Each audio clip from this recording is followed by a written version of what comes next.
This ASUS K55N is a great example of how ASUS would take what would otherwise be fast hardware and pair it with a 5400 RPM hard drive, slap it into the flimsiest plastic mold they could find, resulting in a painfully slow and laughably low-quality consumer laptop computer. And I saw this done a lot circa 2012, around when this laptop was released, really all the way up to around 2017. It's not as much of a problem now since SSDs are so commonplace today, and most consumer laptops, even the cheaper ones, ship with them.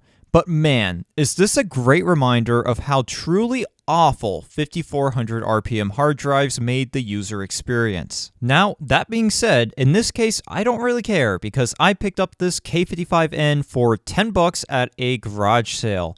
And if you want to see more details on this laptop, you can find the link to that video in the description. Because in this video, we are solely going to be focusing on the gaming capabilities of this machine. For $10, minus the drive made out of nightmares, this hardware in the K55N is pretty capable, specifically the AMD A8-4500M sorta quad-core APU with AMD Radeon HD 7640G sorta dedicated graphics. So the A8 isn't considered a true quad-core processor since it only has 2 physical cores with 4 integer cores and 2 floating point cores. And the HD 7640G isn't true dedicated graphics since it shares memory with the system and it's on the same chip as the CPU. That's what these APUs are. It's basically a GPU and a CPU put into the same package.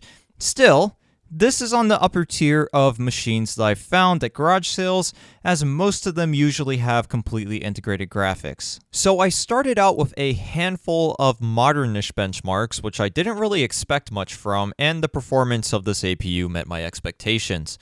Unengine Heaven ran at 6.5 frames per second on average, while the Super Precision and Firestrike benchmarks were essentially slideshows. I did also run Furmark and AIDA64 to check for heat-related performance issues since the thermal compound in this machine is coming up on nearly a decade old, and I was happy to see that I would not have to tear this thing apart to replace thermal compounds. Starting out on the lighter side of things, looking at how some older classics, and it honestly feels weird calling these games classics because they're not really all that old and they're still widely played, but that's what we're gonna be referring to them as here. At 1080p high settings, Left 4 Dead 2 and Portal both ran at playable frame rates, with Left 4 Dead 2 hovering around 20 to 35 frames per second, and Portal consistently running over 60 FPS. Looking at some newer games that aren't very resource intensive, and by the way, all these are going to be run at 1080p at low settings. Starting with War Thunder, I was actually pleasantly surprised because I went into an online match by accident, and I really didn't want to because I was using the trackpad and the keyboard on this machine. The keyboard's fine, but trying to use the trackpad to play War Thunder is not a great experience.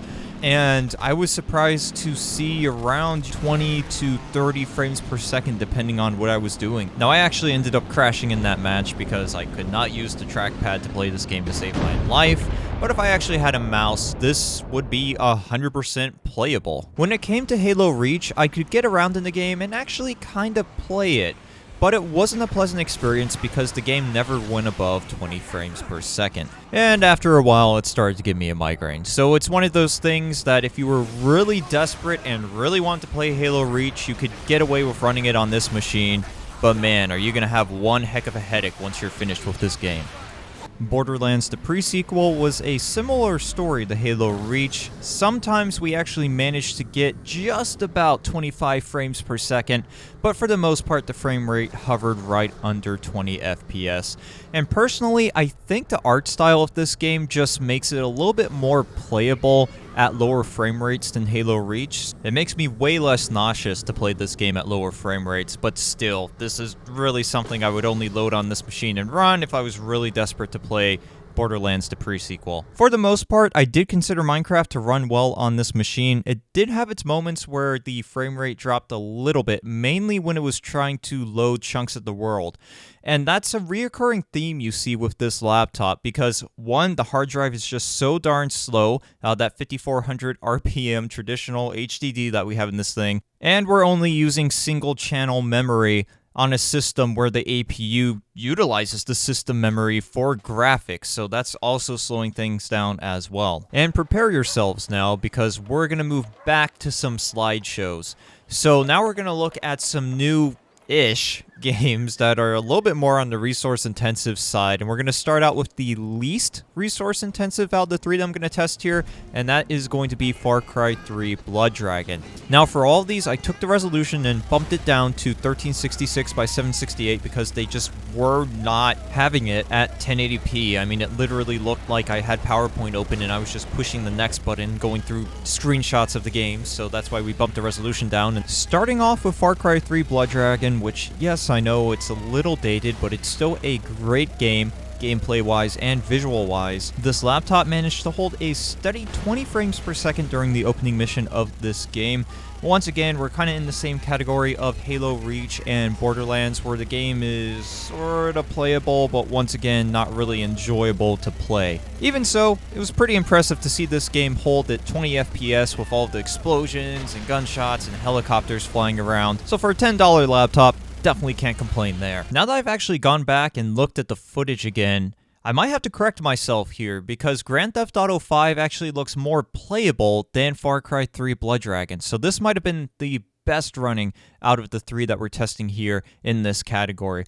Grand Theft Auto 5 ran at about 25 frames per second, and it's right on the edge of actually being enjoyable to play. Now granted, the graphics settings are dropped all the way down, and there are a couple frame drops here and there, but hey, on the plus side, this doesn't give me motion sickness because we're getting close to 30 FPS. And finally, we're going to take a look at the most resource-intensive game that we're going to run out of all of the games today, and that is Far Cry 5. Far Cry 5 only ran at an average FPS of 6 frames per second, so not even close to the realm of playable here, actually more along the lines of being a complete slideshow. It does run, you can get the game to open, you can install it and all that, but you're not going to be able to load into a game and actually play it. Unless you're some sort of weird masochist and you really enjoy playing games at 5 frames per second. And that's going to be it for this video. I just wanted to see how this $10 laptop with an APU would perform, and it definitely didn't disappoint. While it can't play some modern games as expected, I mean, I knew this thing wouldn't run Far Cry 5 at least well. It does handle some lighter new games, and it handles older games really well. So if you were to take a SSD and toss it into this laptop, I'd say this would make a decent daily driver / even a light gaming machine. Thanks for watching, guys, and I will see you in the next installment of A Computers and Technology.